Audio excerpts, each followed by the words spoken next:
Hey, this is John. Hope you guys are doing well today. I wanted to shoot a quick video that demonstrates the power of compounded growth rates and the impact that that has on what the multiple is that the business is going to trade for and how that rolls up into the valuation. I think you guys will find this really interesting. So, here's a business. We did this valuation a month or so ago. We had financials as of September the 30th on a trailing 12 months basis. The gross revenue of the business was about $1.5 million. And when we look at the P&L, when we make the necessary adjustments in the business to determine what the actual free cash flow of the business is. On a fully adjusted basis, the free cash flow was right at 424,000, and we think a business of this size is going to trade for a multiple of between 3.5 times, which means the value of the business is somewhere between $1.3 million and $1.5 million. Okay, so let's assume that we can grow the business at a compounded growth rate of 20% a year and our margins stay approximately the same.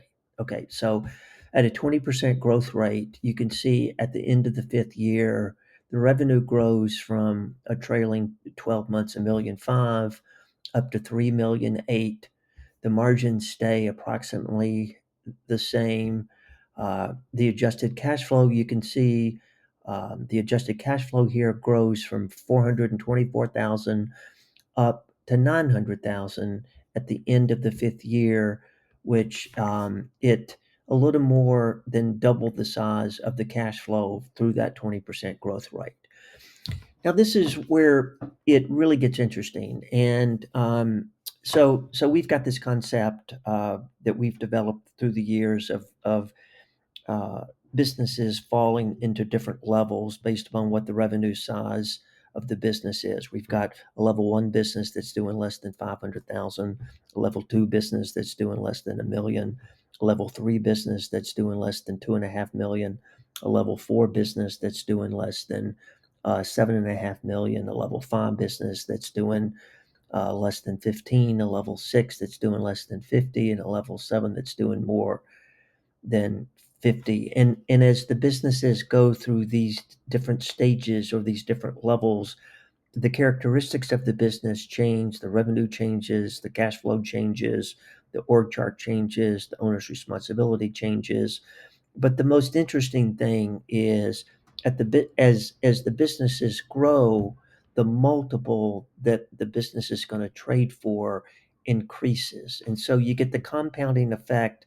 You've got a higher cash flow number added to a higher multiple, which means the value of the business grows dramatically higher. And so you can see here at the end of the fifth year, if we can get this business up to 900,000, which is a little more than double what the original 400,000 was, that the multiple that the business is going to trade for increases from 3 to 3.5 times to somewhere between 4 and 5 times, which means the value of the business then it's going to be somewhere between 3.6 million and 4.5 million.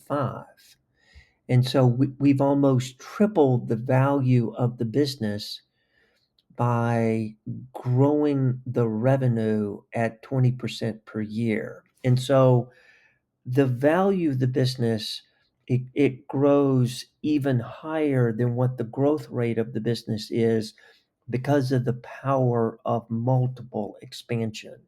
And so this is the thing that I want you to really think about is as your business grows, not only does your cash flow get higher, but more importantly, the multiple that the business is going to trade for gets higher also. And that compounds what the valuation of the business is in the marketplace. Remember that buyers measure their risk by the multiple that they're willing to pay for the business.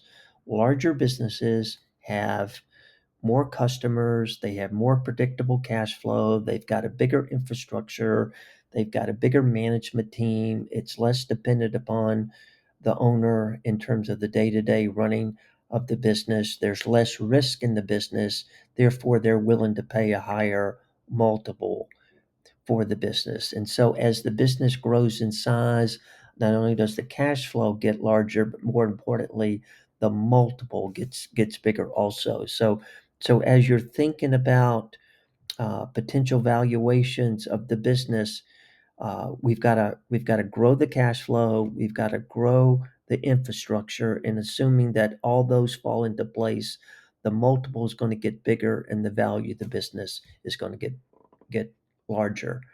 I hope this has been helpful. I hope this example helps you better understand the power of what multiple expansion is. Thanks very much, and have a good day.